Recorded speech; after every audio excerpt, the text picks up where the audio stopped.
Hello, everybody, and welcome to episode 25 of Podcast of Five Rings, your source of enlightenment in the realm of video games, tabletop, anime, film, and tech. Each episode of Podcast of Five Rings releases Monday mornings on iTunes and Soundcloud, and now I'll talk about topic day by day on YouTube with the full video releasing on Friday. Catch updates about the podcast, or for other news, give us a follow on your social media platform of choice. Listen in the description below. I'm your host, GM, and overseer of Podcast of Five Rings, Obsidian, joined tonight by the resident wildcard, Mal. Yo. As my voice gives out. Because it's still recovering from getting down with sickness. We've got the wall that will not fall, Tetsuo. Everyone. And Mr. Push to Talk himself, the Dark Fortune Duelist Meta.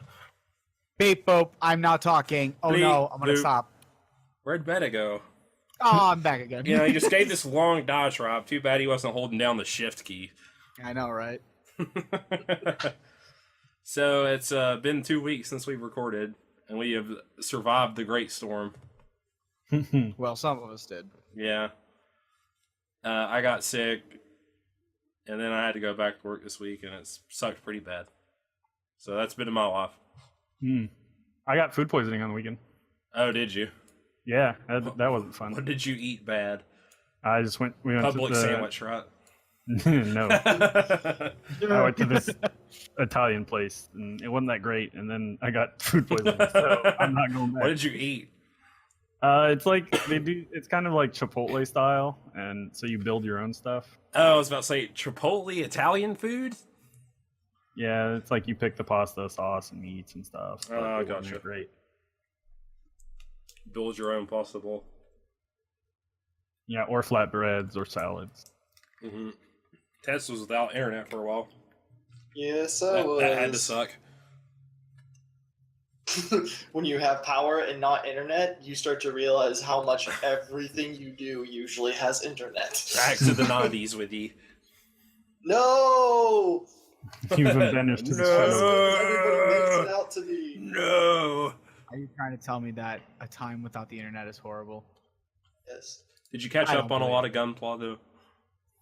Yes. I imagine that's what you spent a lot of your time doing. I actually did build 3-hole kits during the hurricane itself, so not counting the couple days afterwards with no internet, so yeah. I Who built would've thought? one. I built half of one during Storm, and then I went and read a book, and I finished that book. And now you're the man you are today. But you've also changed. been playing something here recently, hadn't you? I've been playing a lot of things. All right, well, why don't you talk about one of those things? And you got the first topic tonight. All right, I've been that'd be dead about last week, but we weren't here last week. Well, All right, so my topic is Destiny 2, which is the MMO-ish game from Bungie. Destiny, no numerical after that. Destiny 1. Yeah, well, I mean, Destiny the official one That's doesn't what it have is now. a one. Yeah. it'd be kind of funny if they did call it Destiny 1. But it's been a lot of fun. They, it's interesting because it didn't really change majorly in any way. It's almost like it's just a ton of quality of life improvements over the first one. It's almost just like an expansion.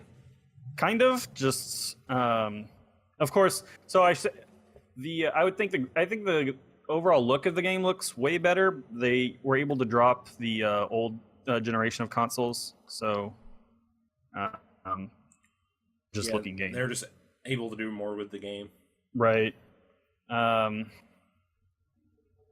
So yeah, it basically, because the game picks up right, like your character would basically be standing around in Destiny 1 and then Destiny 2 hits. Like there's not like a big gap in the timeline or anything. So are you playing the same character?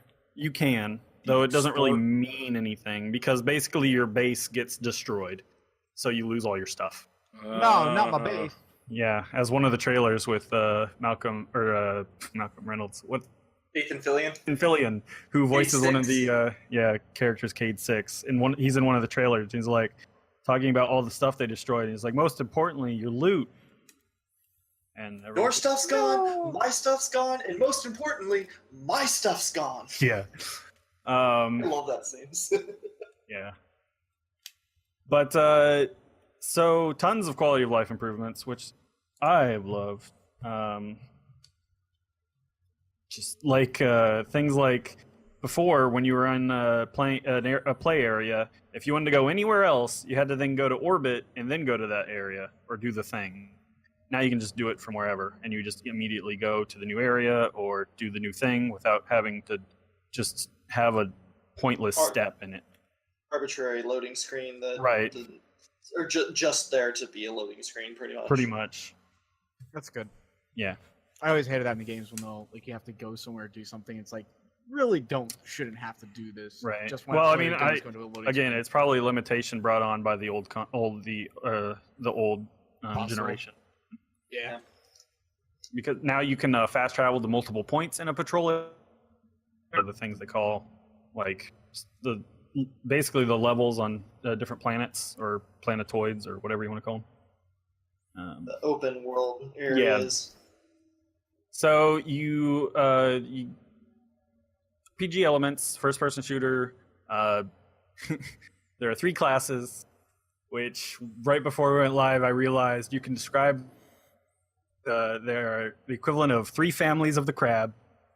You've got the Titans, which are the Hida, the Hunters, which are the Haru, which are the Kuni. Wow. It's No love for you the know, Kaiu. you say that, Right. and now I'm totally realizing that you are 100% correct. Right? So you've got Titans, which are the big defenders of the wall. Quite literally. Yes, the last city is surrounded by a wall, and usually the ones who are defending it.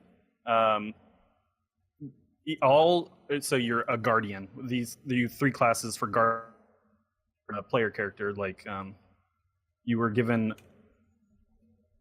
by a ghost, which is like a little robot magic. It resurrected you, and you are now considered a guardian. And yes, all guardians are like considered charged with protecting humanity, but Titans usually end up defending it, like the actual city and whatnot. They've got they're like Spartans from Halo, that sort of thing. They got like big bulky armor, punch things a lot. I play a Titan. I love them. I got a question for you. What's that?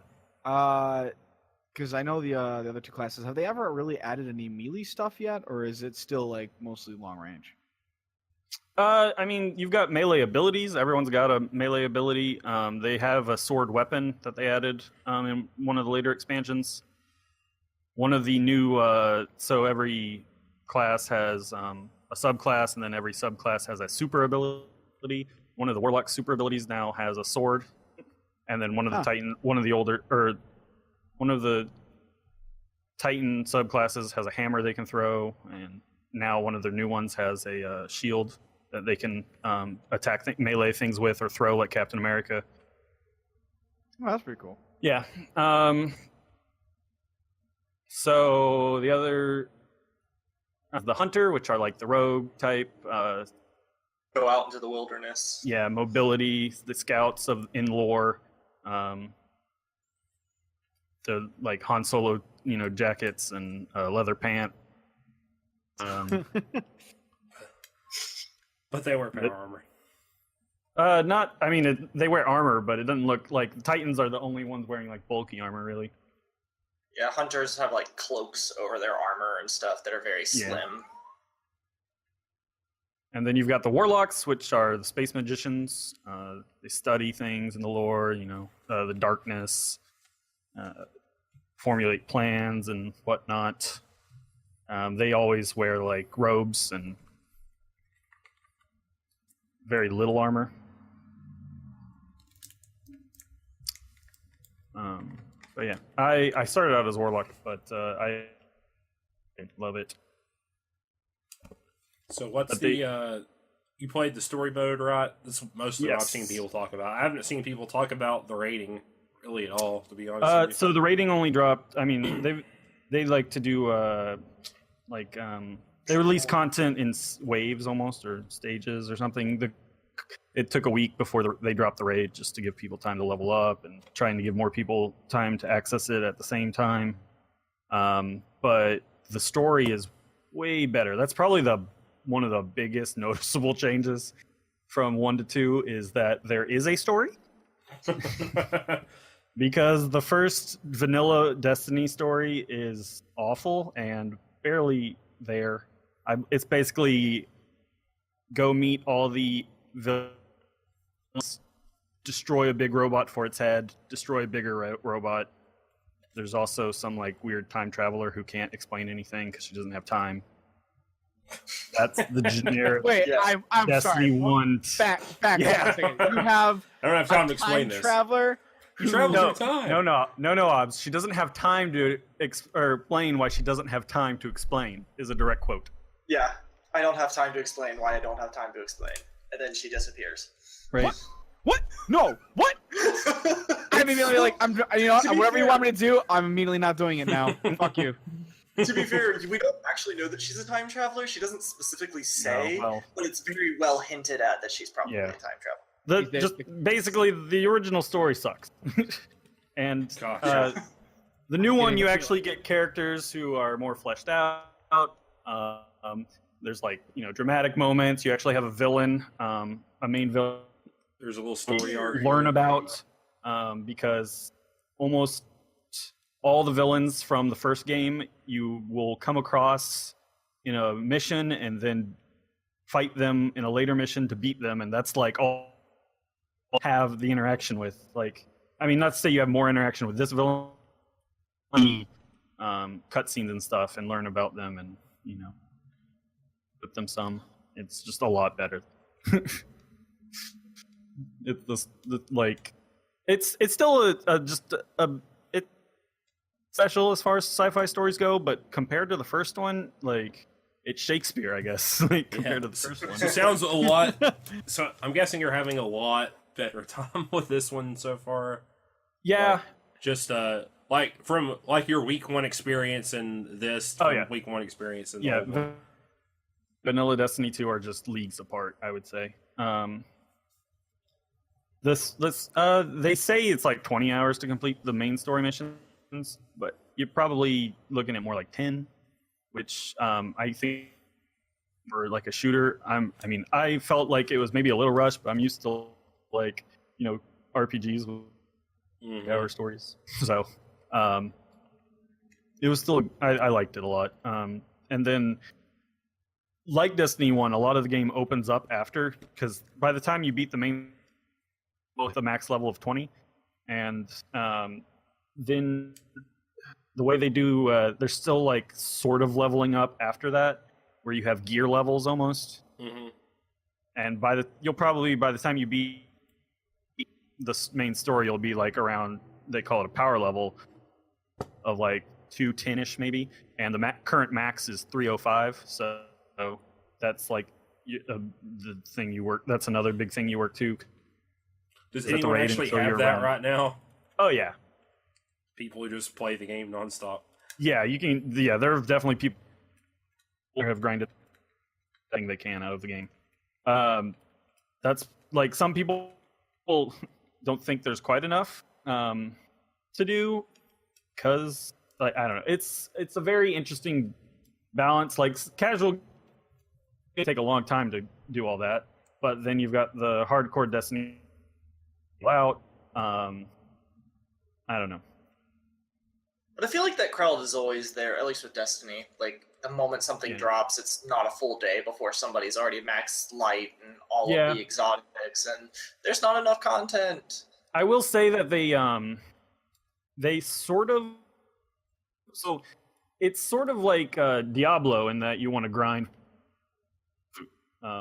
It's just that kind of... Well, I say grind, but like necessarily a negative way. Like I always found the gunplay in like it's just some of the best, I think. Like the way playing the game is just immensely fun, and that hasn't really changed at all.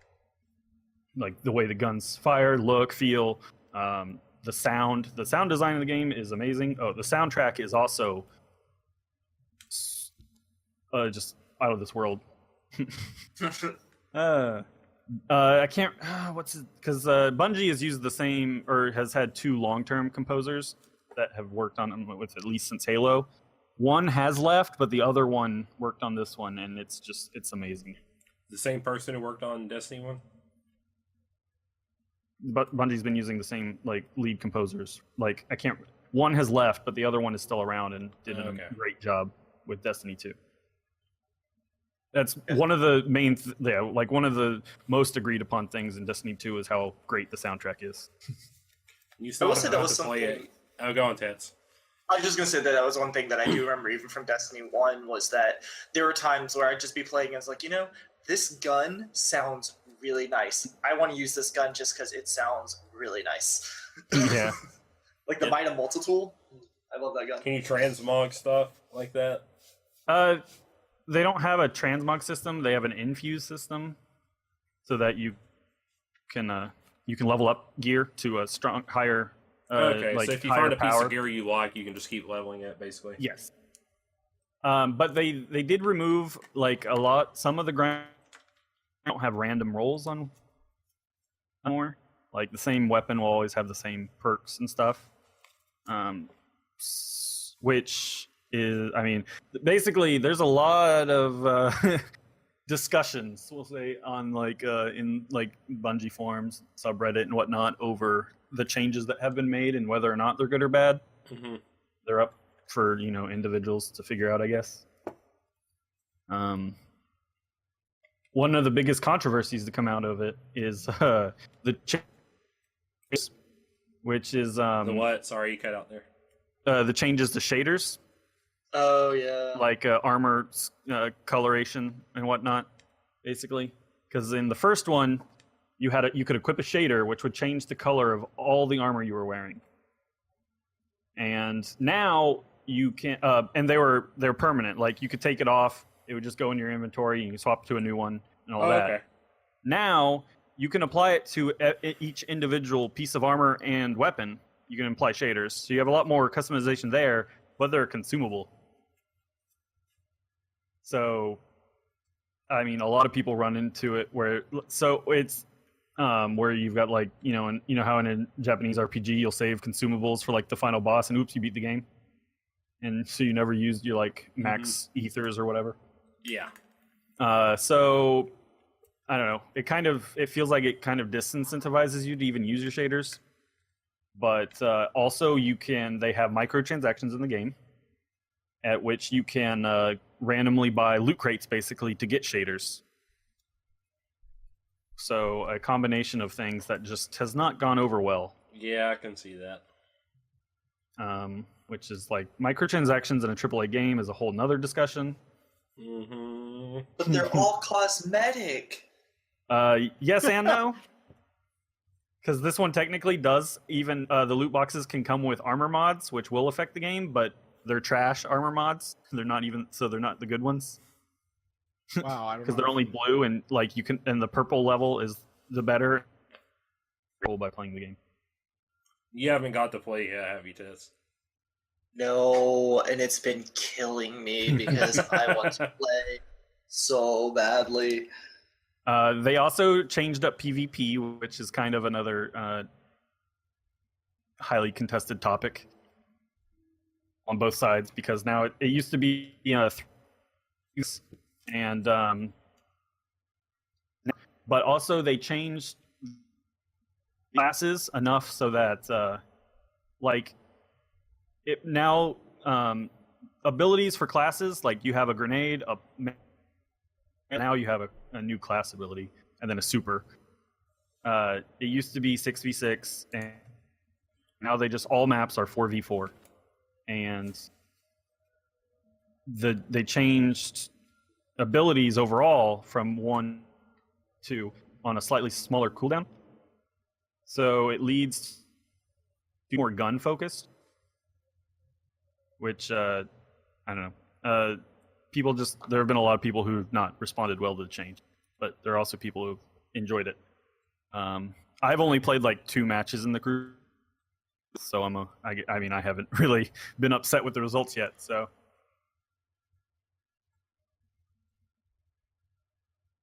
Where are you gonna get it, Tets? Say again? When are you You're gonna cut get out it? for a moment. I don't know. Stupid adult way of my video games. Just sell your house. Just sell your house, sell your car, I've told my sell other, your wife. Get Destiny 2. I've told the other clanmates that I think I'm going to try to go sell my kidneys tomorrow so I can pick it up, but You need, my wife can't- hasn't exactly don't- approved. I don't know how to say this. You need to keep at least one. You can only sell one of them. Crap! Then I can't get the PS Plus to play. There you go. Exactly. You could, and this is just an idea. Sell your wife. I'm just saying. What do you need? Her? Do you need the car? Do you need the house? You don't need those things. You just need electricity, a TV, Internet. Yeah, internet. The PS4. PS4. That's all you need. That's all man needs. That's all you need. Yeah. Overall, I think the game is great. It's a massive step up from Destiny 1, I think. It's got, I guess, its issues, but I don't think anything too major, basically. That's And good to hear. I like the way Bungie sort of like over time gives you more and more, because Kind of trickle. yeah, they're introducing factions, which were in the first one again. They just haven't come out yet. We're getting them next week, which they're also including the war of factions. I don't know if it's PvP or PvE focused thing, but it's going to be ongoing. It's not supposed to replace Rise of Iron, which that should be coming in a little bit after that. There's a monthly PvP event thing, so Is they've the already Rise of announced. Iron their version of Iron Banner, essentially? Or sorry, Rise of Iron was the name of the expansion. Iron Banner is also coming back. Oh, okay. So yeah, they'll keep adding more for you to do. So hopefully, people who don't think there is enough to do at the moment, after a few more things get released, they've already announced what the first DLC will be, which is going to be on Mercury, which with dealing with Osiris, who was a mysterious character mentioned in the first one. The Trials of Osiris. Yes. Now you have Trials of the Nine, which have replaced that. But Well, if there doesn't sound like there's any issues with the game, I would say that probably sums up the game doing pretty well then. Because It's been doing well. I would Yeah. basically say if you've got friends to play with, or if you do get it and go solo, definitely find a clan features. Definitely find people to play with. Well, I was gonna say too, like, isn't that one of the things that they've really changed and upgraded from Destiny 1 is the ability to find people? 'Cause Yeah, they've before it got used to new be- clan-focused stuff.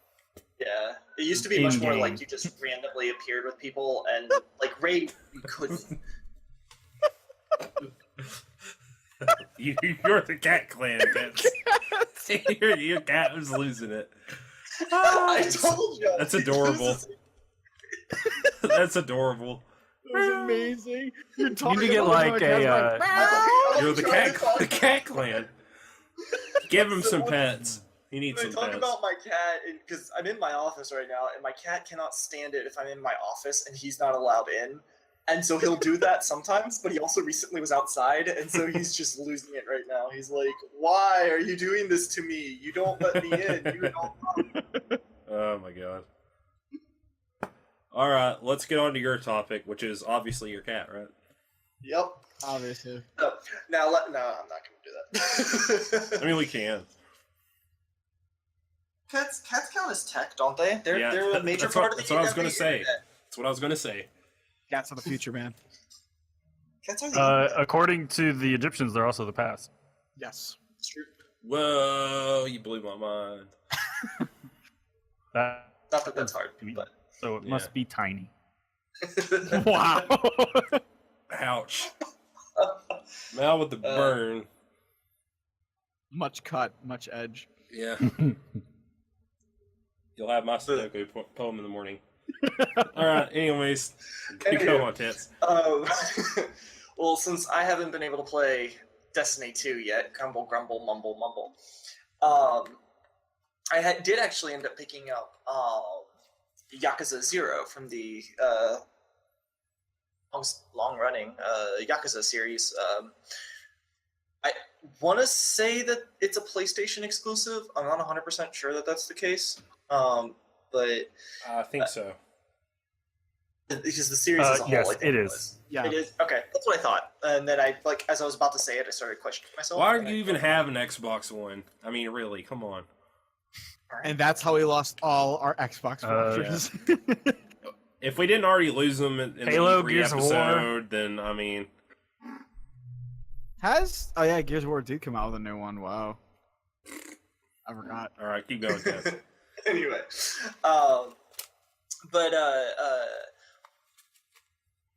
things are really interesting. As a quick side note, there apparently was a Keep going, bro. Poor Tets. I missed what Mal said because he cut out on my end. Hold on a second. Let me interrupt you now, Tats. Let me say some. Tets' topic is interruptions. Surprise. After I start talking, my cat's about to interrupt me. I guarantee it. Yep. I know, right? All right, keep going, Tets. Anyway, but so the Yakuza games are interesting. They are, I guess, kind of describing them because a lot of people think and have the mentality that they're going to be similar to the Grand Theft Auto games, and they kind of are, but they kind of aren't. Well, how aren't they? So it takes place in a city, and in Yakuza 0 specifically, it takes place in two different cities. Both of them modeled after Tokyo and Osaka, I believe. Is the second one is Osaka? But anyway, but the thing is that certain roads and like highways and stuff, once you reach it, it doesn't let you continue walking. Like despite us being in the age that we are, there's a bunch of invisible walls in this game. So it's kind of like that faux open worldy feel, but it's definitely not open world because again, you have a whole bunch of invisible walls that prevent you from going everywhere. But so essentially what the story of the Yakuza games in general follow mainly Kazuma Kiryu, who is, because as the name would imply. No. Yeah. But every single game is interesting in that it can be a standalone entity, and they tend to have like connections to the other ones, but at the same time, you don't have to play any other Yakuza game to get what's going on in the story. They follow the formula of the Japanese Yakuza drama. It has a lot of very serious moments, follows a lot of the conventions of that genre. But the thing is that especially Yakuza 0, despite you having all of these missions that are very much, trying to, in the case of this first game, or not first game, Yakuza 0, it's a prequel, but you went to collect money from somebody who owned money to the loan shark, and then you beat him up, you take the money, and then you find out he's dead, and everybody's blaming you for the death, and you didn't do it. And you're trying to prove your innocence, and then you uncover a plan within a plan, within a plan, within a keikaku, within a plan, of all of these families. Exactly, of all the different families of this one Yakuza clan, all vying for power and backstabbing each other while smiling to their faces, that whole thing. Which is really interesting, and there's a lot of cat. So much cats. There's a lot of cats in this game. Actually, there are, because it takes All right. place in a Japanese I city. I should just name the episode Yakuza 0. Do it. We'll probably do that. Anyway, but totally lost my train of thought. Yakuza clans competing against each other. So you have this very, very serious story that's going on, and just that the thing about these games too is that there are a lot of cutscenes, partially because there are elements to the human experience and the drama, the interaction between all the people, the almost soap opera level that Yakuza dramas can be, but you can't really just straight through gameplay. So it does have a lot of cutscenes, if only to show like facial changes or like small little subtle things that you would very possibly miss or just would not be able to be put in if it was just regular gameplay. That being said, the cutscenes aren't. I've heard it compared to a lot of the Metal Gear Solid ones, with the exception of the fact that you can skip almost all the cutscenes if you want. You can pause them. And furthermore, again, it's modeled after the Yakuza drama, so those moments when you're watching it, it feels like you're just, okay, I'm now watching, like it's not like I've been ripped from the gameplay and now I can't get back to gaming and I want to, and I just have to sit through this. It's much more like giving you information. Like, I don't know, they do it really well is ultimately what I'm trying to say, but I can't. Yeah. Well, and they're ultimately probably for a niche audience. I mean, apparently they're inspired by the Yakuza film genre. Yeah, and I wonder how well, because I've never played any of them, how well like they translate into English. I'm sure there's lots of inside jokes and like references to Yakuza films and shows and stuff like that in them. There is. So one of the big things is that the game series has been really big on getting famous actors who play a lot in Yakuza dramas to play their characters for the games, and they will model the characters after those big name people. In fact, the upcoming Yakuza 6, I think that drops in March of 2018, something like that. For us, it's already out in Japan. Is it already out in Japan? Okay. So for in English. Yeah. Okay. So, but with that, there was a big reveal that they had that one of the main characters was like this big name Yakuza drama director, writer, producer who's been doing it for forever, made a cameo in the game and was like one of the main characters, and it was a big deal. So they do very much tie in a lot to that genre that as American audiences we might not pick up on, but it's not, if you don't catch it, it's not like you're missing something, if that makes sense. Like sometimes... Yeah, I bet there's a bunch of like homages and stuff that the people fan of that that genre would appreciate, but you still get the overall mystery or whatnot of the story. Yeah. It doesn't drama. The art. And one of the other big things is that these games are very much... say exactly slice of life, because that's not quite right, but I'm kind of blanking on the word that I want to use. I mean, but because in between those segments and those cutscenes and those major missions, you can go around the town and there's a lot of things you can do that are just, they present them in the form of mini games, but go to restaurants and go eat, that might fill your meter back up, your health meter back up. But so they still do a good job of like kind of showing the Japanese everyday life, and they do it in such a way and for the reason to show the sharp contrast between the everyday person and the world of the Yakuza. Does that make sense? Like they include elements of the real world so that way it kind of still keeps you bound in understanding what's going on. And I think that's pretty universal. It's not like you have to be Japanese necessarily to get all those references in that way. Yeah, and I'm sure they try to like translate some of them over or something like that. Right. I mean, I'm sure they have a localization team. Yeah. Now I will say that some of the things you can. Yeah. I will say that some of the mini games are very Japanese. I don't know how else to word it, especially in Yakuza 0, because Yakuza 0, it being a prequel, it takes place in December 1988, Japan, and so it is very 80s. one of the mini games is a disco dance. Like you can you can do dance battles. One of the two main characters you play. So each character that you play has 4 fighting styles. But one of them, his fast fighting style, is breakdancing.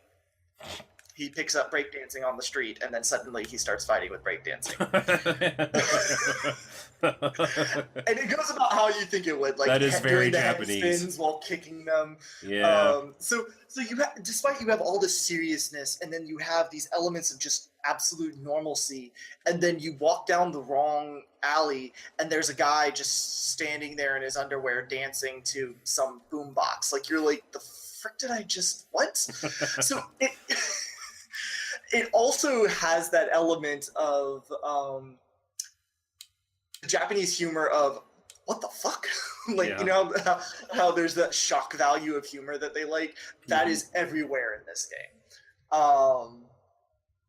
One of the submissions that you go on, that you can go on, you can do slot car races. There's a batting. Gotta have your batting cage. Yeah, batting cage. And you can bet money to try to win more money on the batting cages. There's obviously the obligatory like fishing. And then there's, as I said, there's the disco, there's karaoke, which both of those games are the rhythm game. And as the meter hits a certain point, make sure you hit the right button at the right time, and you know, that kind of stuff. Yep. But then, like the slot cars, you just put it on the track and you kind of watch it go. But that one is more about building your slot car. So you can like collect pieces to build it up as you go about the town. There's there's a lot of different mini games that are just all over the place, and same with the sub stories.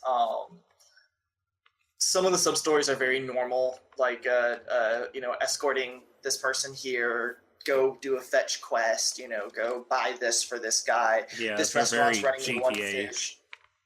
Yeah, this restaurant's running low on fish. Go fish for the fish. But then you're doing all those things, and you walk by. So the other thing is that both of these cities are, because again, it's Yakuza, it's underground, you know, underbelly of crime. So they're both based around the red light districts of Tokyo and Osaka. And so as you're walking around town, you've just caught the fish, you're taking them back to the restaurant, and you walk past a brothel, and there's a. So you teach how to actually do her job right, because she sucks at it. Like, she doesn't know how to belittle people because she's too polite. Oh my god! And so you have to teach her how to go do that. You should be working at a maid cafe instead. Like that's the level of what the fuck did I just do? That this game like randomly has, and then as soon as you do that, you walk on, and you know, then now you're fighting a guy to steal his lunch money, you know, or whatever. Yeah. Whatever Yakuza do, I don't know what Yakuza do, but it's very entertaining, but it's very wacky and serious, and as I said, it just bounces between the three, but it does a really good job of doing it pretty seamlessly. Like it's different, and yet somehow it melds it very, very well. And I think it does partially have to do with the way that the cutscenes are handled. But there's tonal shifts and tonal differences even within those cutscenes that kind of start getting your mind into a certain mode, I guess, and then you know, then suddenly you have your change. But it's a lot of fun. It's very, as I said, it's very wacky at times, very Japanesey. Yeah, people seemed to like it when it came out, like half a year ago.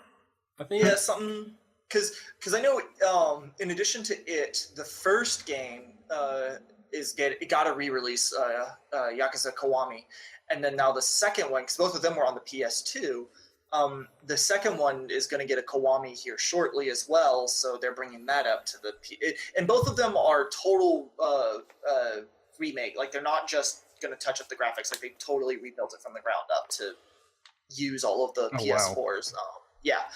So it came out in Japan in March 2015. Damn. Year in January of this year. Yeah. They tend to take a little while to come over here because again, they especially over here, they're very much a niche drama, a niche genre. They're both. All right, Meta, what's your topic? Well, it's gonna be samurais again, so Yes. surprise. Color me surprised. I decided to go back to something that I actually love immensely so, and that is a series that You had a chance to talk about in our last episode, and you did. I did have a chance to talk about in the last episode, but I decided with a different topic. But this time I'm going at it because they just came out with the new arc and everything. Rurouni Kenshin is my topic. After how long? Since the official end? Oh, it's been years since the official end. 18 years or something. It's been a long time. The manga ended in 1999, November 4th. Yeah, I called it. Yes. 18 years. Yeah, 18. Well, almost 18 years. We are not in. We're rounding up. November yet. Rounding up. Okay. It's a month and a half. Yeah, it's been 18 years since series ended, and we're now getting a new arc to it, the Hokkaido Arc. The series ran for what is essentially considered to be 3 arcs. You have the Tokyo Arc, the Kyoto Arc, and then the new Tokyo Arc, I guess. Because it goes back to Tokyo, and that's how they were doing it.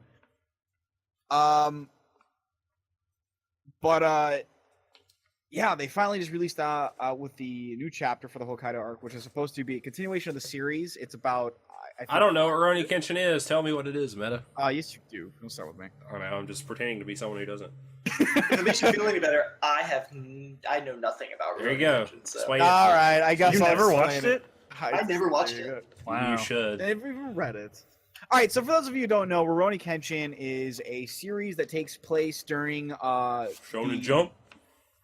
Well, no, I was gonna say the Meiji era, but Shonen Jump manga. It is a Shonen Jump, yes. It doesn't Shonen take place during Shonen Jump. Well, it depends on your I mean, perspective. Do you live in the manga gonna say- world or our world? Oh my god. So yes, Doesn't make any sense. Continue. there is a Shonen Jump, which for those of you who don't know, because thanks Obs, was a serialization, and it actually still goes on. Although I think it's changed up how it's done. But long story short, it posted out new chapters of well-liked or high-quality manga to give people to watch and the like. So it was Rurouni Kenshin ran through that, and it's running through it again. What's it about? I would get to it, Obs. God. So Rurouni Kenshin is essentially about a character by the name of, you can guess it, Kenshin, who is essentially Rurouni. Yes, a Rurouni, which actually isn't a word, as They make up a lot of They do. Yeah, macaroni. Sabacto or whatever it is. Sakabato, yeah, the reverse sword, which was not a thing either. But everyone in the thing is like, oh yeah, that's what it is. Oh, yeah, it totally Don't is. need to- It's a shonen manga, so there you go. Just roll with it. Roll with it.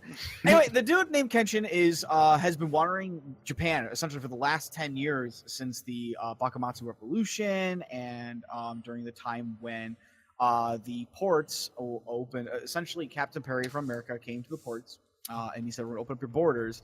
And that caused a rift between 2 factions, the old shogunate and the emperor, which is simplifying it, but we're going to keep it simple because there's a lot more to it. Long story short, the people who are like, we kind of need to give back power to the emperor and, get along with the times, won. That was the side that Kenshin was on. He has a history known as the Hitokiri Batosai, or the Manslayer, and specifically was noted as a manslayer for the style that he utilized, which was Bato Jutsu. Or if you watch the Batosai, the Manslayer. Yeah.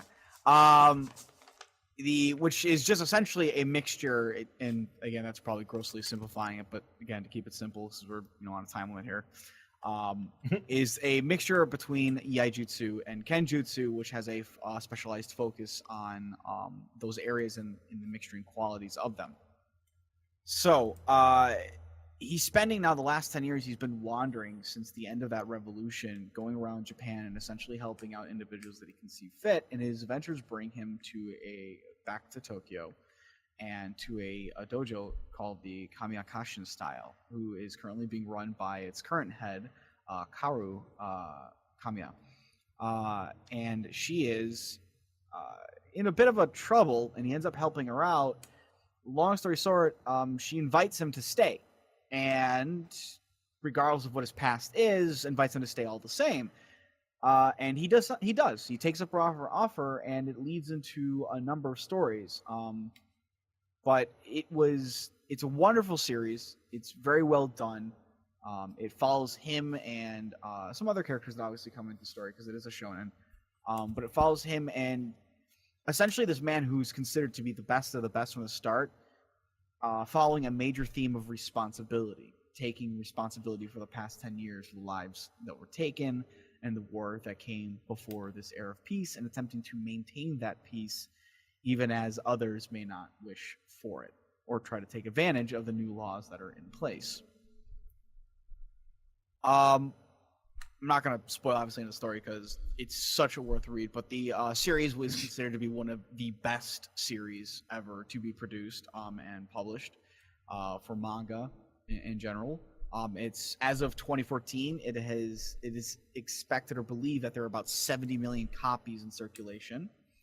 It has been ranked among the 100 most watched series in Japan multiple times, and it has received a numerous amount of praises. It has received top 10s, top 100s in all sorts of lists during its publication and serialization and run. It is considered by many to be a classic anime and manga from the 90s. There is a lot of there's a lot of praise heaped onto this, and it's for a very, very good reason.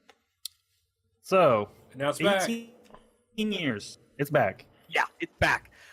Do you think, just because he couldn't get any success with anything else, is this kind of a cash grab? No, I want to say, God, there is a big part of me that wants to say yes to that and sticking to that brutal honesty. It could be multiple things. It could be multiple things. Unfortunately, Nobuhiro Watsuki, who is the writer for it, he really built into the series. The series took off, and every series kind of after that never really completed or succeeded.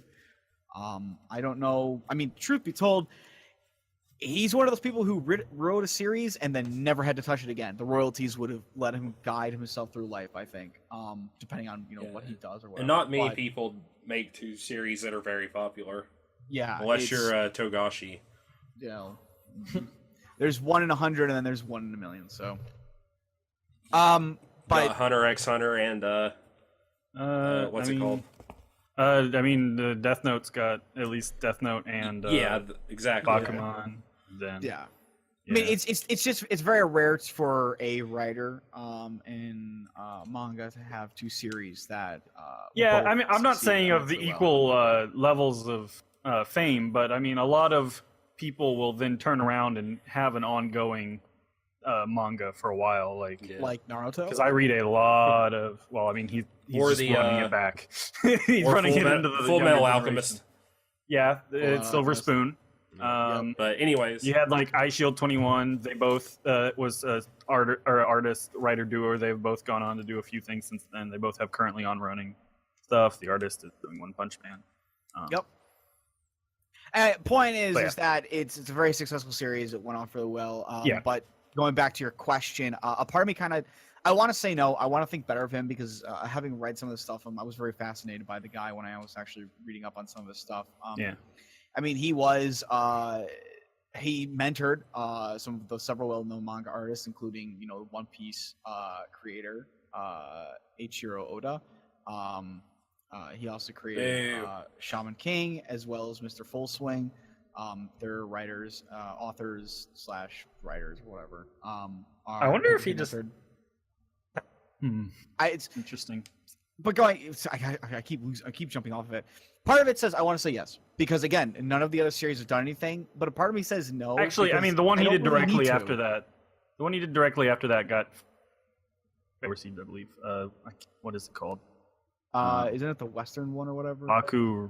Oh yeah, Buzo Renken. Yeah, that one. That one did pretty well. That did pretty well, but I think his Frankenstein one did not do well. No. Ran for a long time, but I don't think it did anything. I think it was very sporadic too. He hasn't done, like, again, it's not tons of stuff. Buzo Renkin went for a couple of years, but it's definitely not. I mean, the one that came after was Gunblaze West, which unfortunately died pretty quickly. Yeah. And then Tales of Frankenstein. That one, Embalming, another Tale of Frankenstein. That one actually went longer than Buzo Renkin, so. But I think it was like very sporadically released because I did follow that for a long time. Not. Yeah. Deca. I mean, I would say Buzo Renkin is probably his success after it, but Rurouni Kenshin truly is like de facto for him. Yeah, because so one thing. So wait, let me answer your question. Okay. Damn it! You keep saying that. Well, I gotta finish it though, and which comes back to the second part I was gonna say is that I really don't think he needs to. I don't think he needs to actually make this a cash grab. If it was a cash grab, it doesn't really have to be. The series is so bloody successful. He could be out of money. Yes, he could absolutely be out of money. You're absolutely right. But do we know that?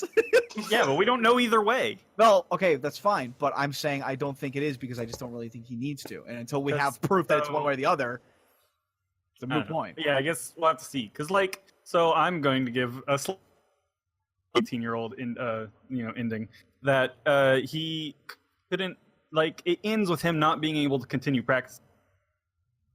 And in this new it's too much for his body, basically. He's not built for this style he tended to. And then in this new one, he's just like, throw me my sword, and uses his move. I really hope they expand on that. Well, they specifically stated that over time it'll deteriorate. Like, it's not just suddenly he can't do it anymore. It's just that she's saying that eventually, as time goes on, you will no longer be able to wield I thought he got syphilis and died. We're not talking about that. Trigger me. You'll trigger me real fast. I'm triggered. But yeah, so the new Hokkaido Arc follows a couple of new characters. They introduce them, and it's kind of frustrating because they you have the Hokkaido Arc, but there's technically a before Hokkaido Arc. It's a side story which leads into some characters into the Hokkaido Arc. Yeah, this is like 2 chapters that they put out for free though. So yeah, it's out for free. You can find it on Viz. Done by his wife. Who is also named Kaoru. I thought that was interesting. So you kind of want to read the side story because it does give some backstory on the characters as to why they're at the dojo and who they are and a lot of things, because there are some things that are brought up from the old series that you're like, wait, how did all this happen? Why are they here? Who are these people? What? I am kind of glad to see that we got actually some future stuff because, I mean, we got to see their child. We are getting to see Yahiko. We're able to see him kind of grown up and become kind of a character between Kenshin and Sonosuke, which is sad. Really Sonosuke cool. is in America. He is one of my I favorite was sad to see that. doing American things, no doubt.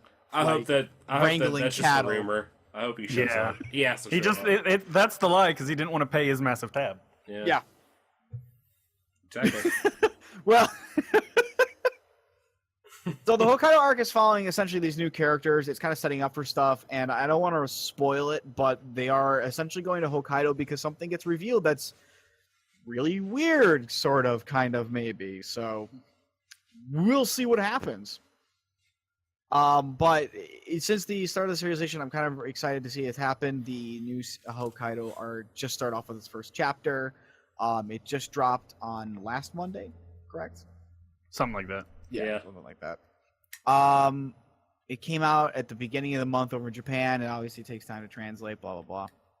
But the series is now going in a new direction. I'm really glad to see that we're getting it back. I'm kind of excited to see like how the characters have changed, how they've grown, any new things that they're going to find. They're obviously adding in newer, younger characters because it is a shonen.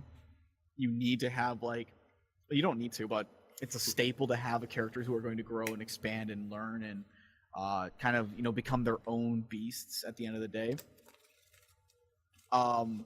Which, I mean, Yahako was there for, in the original series, that's really what he was there for, he was to be the character who grew as time went on. Because, Kenshin didn't have any real place to grow, or so you think. He learned his super move. He learned his super move. He leveled up. That's about it. But yeah, I'm really excited to see the series come in. Again, I'm really happy to see that it's going along the way. I really feel like I need to go read back the old series again, though, and the manga and whatnot. Yeah, I've been doing that. I'm Yeah. about a third of the way through. It's not super long. No, there's only 28 books, so 250 chapters. Yeah, 200 some chapters. You can read that pretty easily in like very a month. quickly, yeah. Like not even trying. No, I'm excited too. I'm glad they didn't do the Boruto thing where it's like, oh, it's Kenshin's son, and now he's dealing with this like many years later, and you have old Kenshin and all this stuff. Like it's just a few years after the end of the manga. Yeah, I think probably it's directly 5 years. after, not chapter or whatever. I mean, Yahiko looks a his lot son older. looks the same. Well, yeah, no, No, his that's- son- That's his the son- same from the final chapter. Oh, At the okay, final- yeah. When Yeah. they time skip a little bit. Yeah. Yeah. Well, the final chapter, his son is still kind of a young baby, and I think it's a few more years even after that final chapter. Because his son is now actually a bit older. Yep. I don't know. We get So to see I some. think- It's. I mean, I read it's hard to somewhere tell, but I read somewhere it's 5 years, but I mean, We get Don't to see quote me the Sato's back. Maybe Yep, we'll get Saito some is back. Aoshi and some Oniwaban guys maybe later on. yeah, I'm kind of excited to see where characters have grown from the original cast. I'm excited to see how some of the other characters are doing with things. It's really cool to see the relationship Kenshin has now, because his character heavily changes in the third arc, which you won't see in the anime, but in the manga, his character heavily changes after that arc, and the things that go on it. So Satsuma Rebellion. How long ago was that from? the Satsuma Rebellion was when Sanosuke was a kid. Was it? Yeah. Yeah, wasn't that the Sagara? What's his name? That is The 6 years. Sekihota?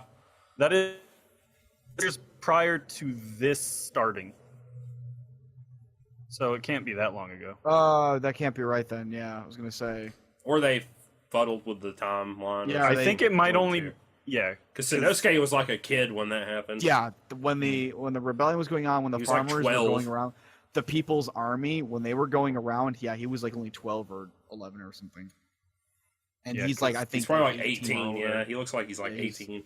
I know, I could be wrong. I mean, the character. I think it may have only been. I think it's only been a year about since the ending, the final chapter.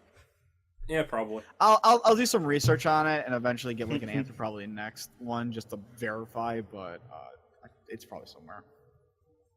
But yeah. Yeah, I I'm actually, excited. like it's kind of funny too, because you got that, like we were making mention of it. It's like Naruto and Boruto, and like how you're seeing the new kids and whatnot, and time's gone on. But it's a little bit different because Naruto led into that. The series ended with them in their future, and then it just went right into the next series with them with their kids and whatnot.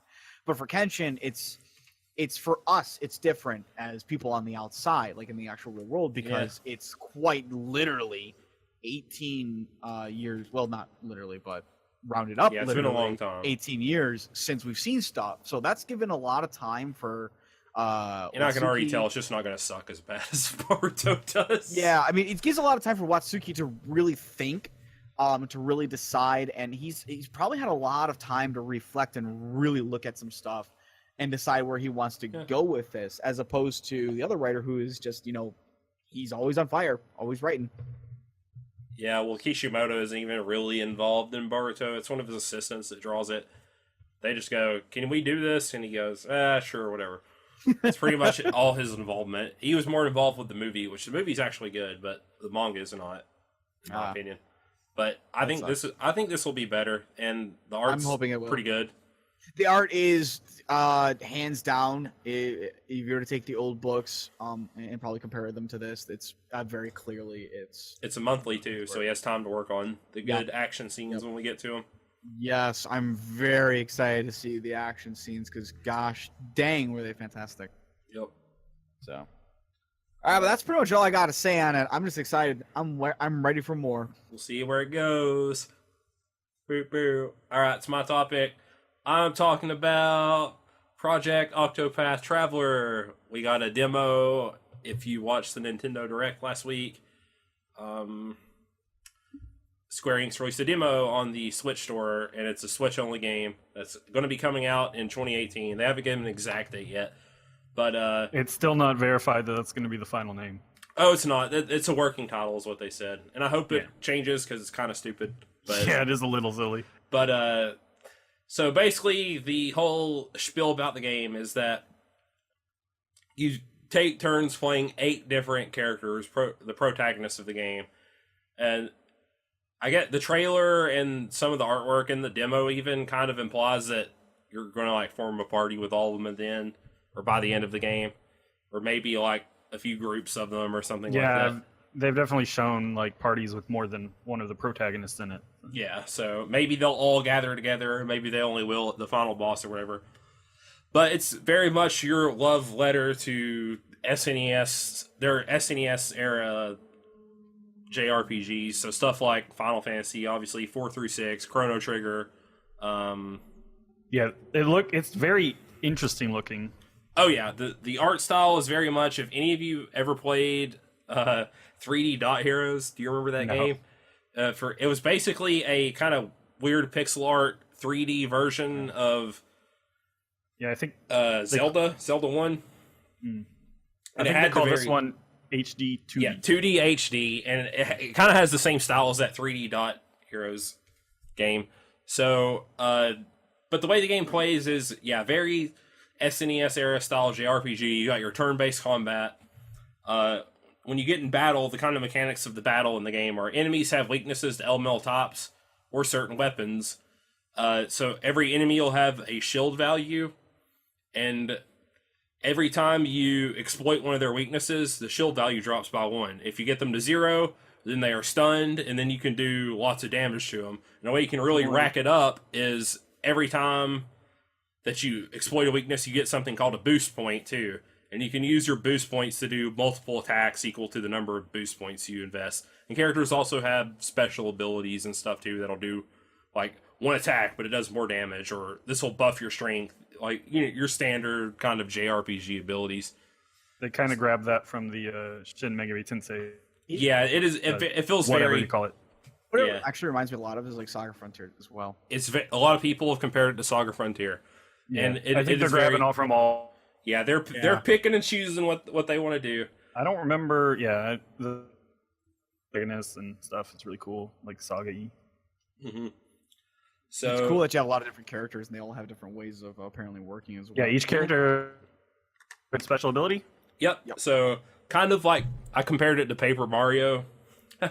Outside of combat, each character has a way to interact with the environment, with characters. So in the demo, you get to play as 2 of the 8 characters.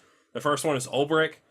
He is basically, his whole backstory is that he used to be a knight for the king, for an old king, and this isn't really spoiling anything because you learn it in like the first 30 seconds of playing as him in the demo. One of his best friends and his rivals kind of ends up committing regicide against the king and murdering him in the midst of this horrible battle and this war going on. So he just kills the king and then disappears and runs away. And he's the one guy, Bosch from Final Fantasy 12. Yeah, kind of. And so that happens, and he runs away, and Ulbricht's like, well, okay, I guess I'll be a hedge knot now and kind of wander around. And he eventually settles in this town and basically like trains the townspeople how to defend themselves from bandits and protects the people and general stuff like that. But he also kind of has that day he felled his old king in the back of his head. He wants to maybe eventually get out of the town and seek justice for his king. So one way he interacts with the environment is he can challenge people to duels, which is a very meta kind of gameplay mechanic. Challenging people to duels, you enter a little battle with them. There's even when you push Y, it'll say, would you like to challenge this person? You'll say yes. And then it'll give you a difficulty rating. There's even, they range from 1 to 10. There's even a level 4 person in the demo who I fought, and it took like half an hour to beat him. So God. you beat them to basically progress the story. So sometimes people might be like guarding the way you need to go, so you need to challenge them to a duel. When you beat them, they'll kind of like be stunned and laying on the ground.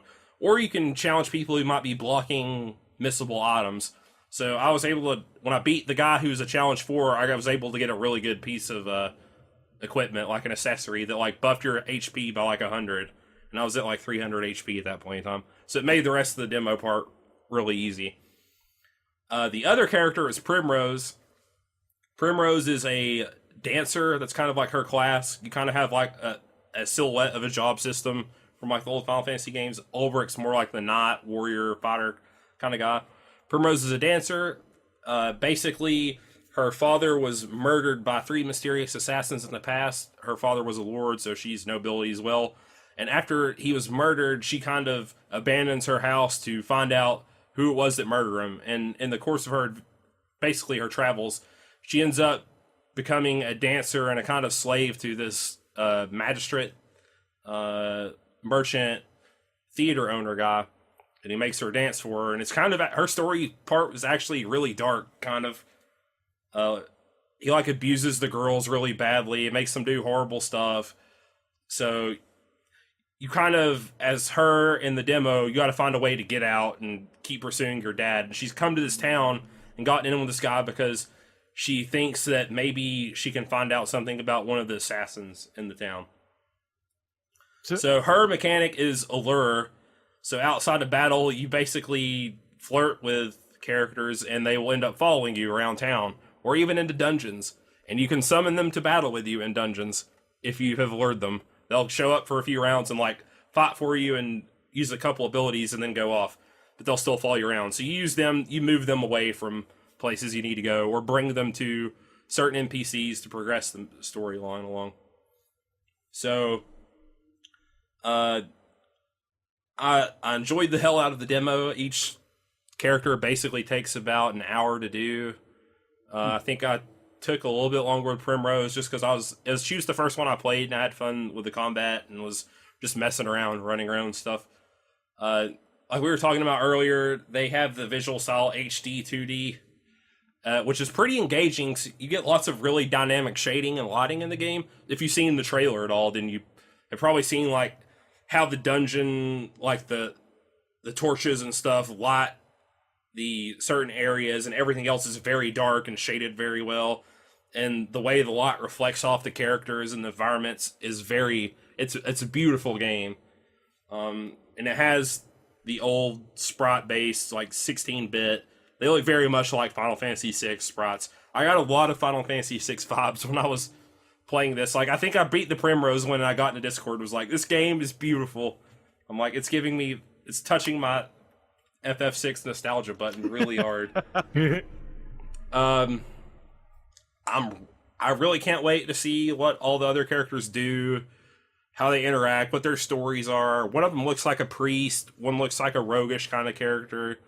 Some of the other ones are a little bit harder to tell kind of what their abilities might be. But yeah,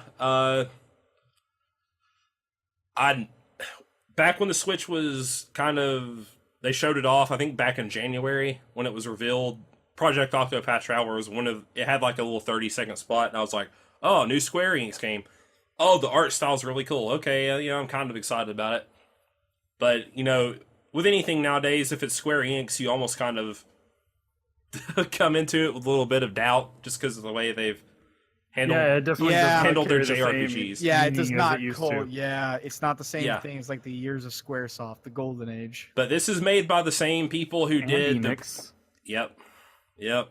It's made by the same people who did the Bravely games, so Bravely Default and Bravely Default 2. Or was it called something else? Bravely Default 2nd. Yeah, which I never got to play. I want to play them someday. They are good. Oh, and this is the same team, and it has the promotional art is all the Final Fantasy Tactics style art. That artist, the character designs are very much like the Ivalice, like Ramza style and stuff like that. And then when you get into the game, it looks a lot like Final Fantasy VI. So I think they were kind of like, let's kind of do something that's a love letter to our classic games. Some of the stuff like the real old boys like remember us from. And we're only going to put it on Switch. And man, this game has a lot of promise. I'm really, really, really excited for it now. I can't wait for it to come out. I still have to play the demo of it. But Download the demo. Yeah, so do I. Praise of it makes me really want to play You both need to download it. Like, I don't think you'll be like 3.5 other games right now. It takes like 2 hours. I don't think y'all be as excited as I am necessarily for it, but I think you'll both enjoy it. Because you both have a love for some of the old style Square Enix games. And it feels very much like they're like, with Final Fantasy now, we're go on, Mal. It looks very good. Like, I'm looking very forward to it. Yeah. Well, I think their MO now is with Final Fantasy, they want to keep pushing it in new directions and doing new things and experimenting with different stuff. They pretty much made that clear. Ever since even 10 9 was kind of their last hurrah with their old kind of development, their way of thinking with Final Fantasy. Yeah, they've always kind of pushed it. Like, it's just it got further and further pushed. Yeah, it started to really ramp up with 10, and then 12 is a lot different than the old ones. And I mean, 13 even 7 is different from for previous sure. ones. But I think Final Fantasy is still going to keep going in that direction. They're even saying now that 16 will be open world as well. Is I think what Tabata was saying. I believe it. So I'm fine with that. Sold really well. Yeah. For all of them, a lot of money. Well, I'm except pretty for Japan, it didn't. It apparently wasn't all that liked in Japan. At least not as much as over here. But I don't. Yeah, I haven't looked at it, so I can't comment that far. But this is more, I think, like Square going, okay, we hear you saying that you really like the way our RPGs used to be. Right. Yeah. Other than like Dragon Warrior, you gotta take that out because that was an Enix game at first, and they do it now, but Dragon Warrior's never gonna change. But this is kind of their, okay, well, we can still do stuff like that. I mean, Final Fantasy just isn't going to be like that anymore. But you can still get stuff like this. You have like people used to work on Chrono Trigger who made I Am Setsuna, or making the other game that's going to come out soon.